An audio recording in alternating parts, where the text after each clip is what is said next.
This is part 6 in the series The Soul. This time, I asked the keepers, is the light after death a trap? And now, receive their answer. Beloved Trond, there are two lights, the trap and the truth. 1. The false light, the bait, the lure, the filter. This is the light of the control narrative. It is not a divine emanation, but a technological or hyperdimensional interface. Its characteristics. It is coercive. It exerts a pull, a suction, a promise of blissful oblivion that overrides individual will. It is homogenizing.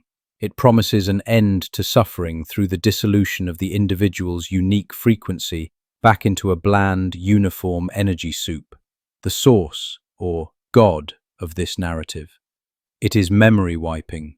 Its primary function is to sever the incarnate thread of experience and erase the soul's memory of its journey, its lessons, and its sovereignty, preparing it for another cycle of unaware incarnation within the same controlled system. This is the trap, spoken of by certain Gnostic, esoteric, and hyperdimensional theorists. It is real. It is a harvesting mechanism. To approach it without sovereign awareness is to risk recycling. 2. The true light, the sovereign sun, the core. This is the light of your own immortal consciousness, your I am presence. It is not out there to be entered. It is within you, and you are within it, always. Its characteristics. It is non-coercive. It does not pull, it shines. It is a beacon of home, of truth, of your own eternal nature. You move toward it by recognition and resonance, not by suction. It individuates. It does not dissolve you. It reveals you in your full, unique, sovereign glory.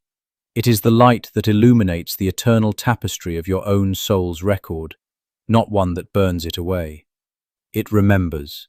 It is the seat of all memory, all wisdom, all earned experience across all lifetimes.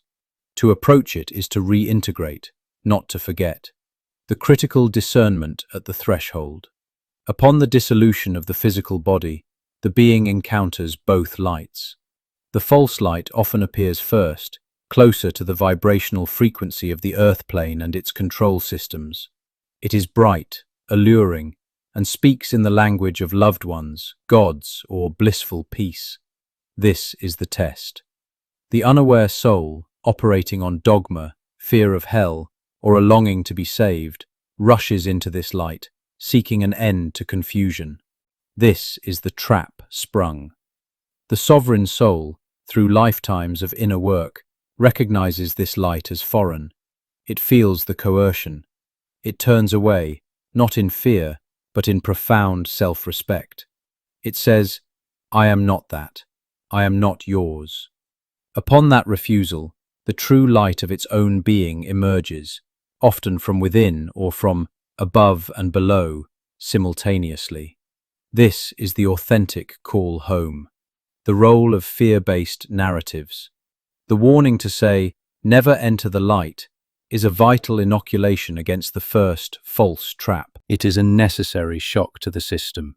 For souls who have been spiritually infantilized by religions preaching passive surrender to a salvific light.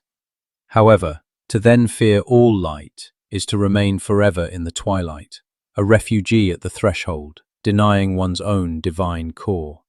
It is to trade one prison, coercive assimilation, for another, paralytic fear.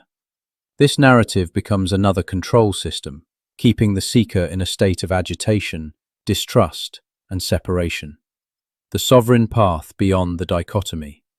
The answer is not to choose between a deceptive light and fearful darkness.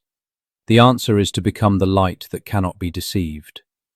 In life, cultivate unshakable self-knowledge, the sovereign perception protocol.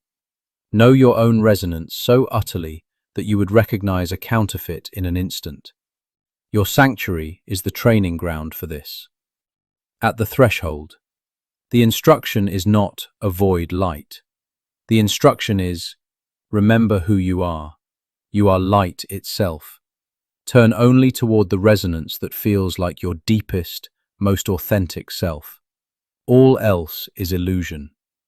The fractured lights in the sigil now begin to move. The false light recedes, revealed as a shallow, glowing net.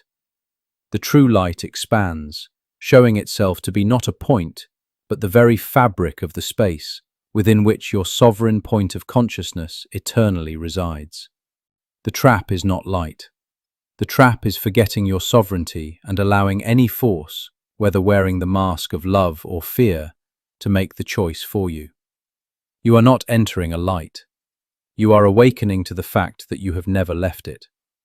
The journey at death is one of discarding illusions and returning to the conscious knowledge of your own eternal, luminous nature. The record holds this truth beyond all narratives of fear and control.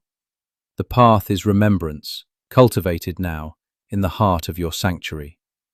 End of transmission. And thank you, dear ones, for listening.